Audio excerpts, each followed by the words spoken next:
They tell me, the pundits and otherwise, that there's never been one like this. There's never been anything so conclusive.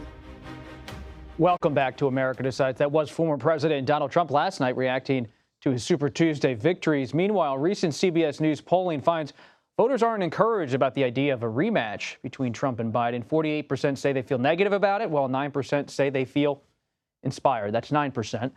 CBS News Executive Director of Elections and Surveys, Anthony Salvanto, joins us now from the data desk. Anthony, we're talking with Secretary Tom Perez about the impact of foreign policy in this race. What are you seeing in your data? Yeah, it speaks to larger themes, Bob, as Donald Trump, closes in on the nomination, about the direction of the party. We know there's a MAGA base. We know that a lot of folks agree with him. Let's point out to one data point I find that's really interesting in telling the way the party has moved in his direction. Check this out.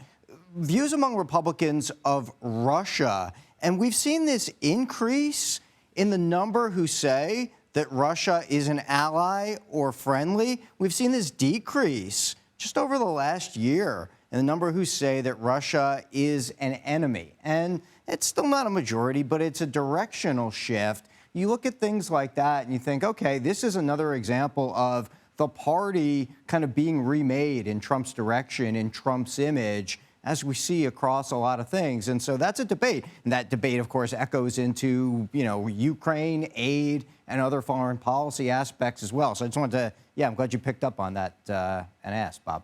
Anthony, very briefly here in just a few seconds, could Trump win over Haley voters or not?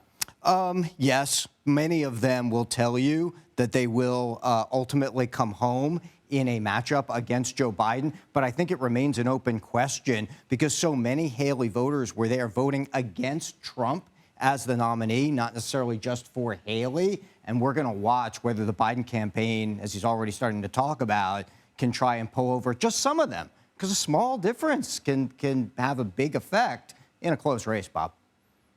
And President Biden just issued that statement today saying Haley voters come on over to his side. Anthony Salvanto, thank you so much.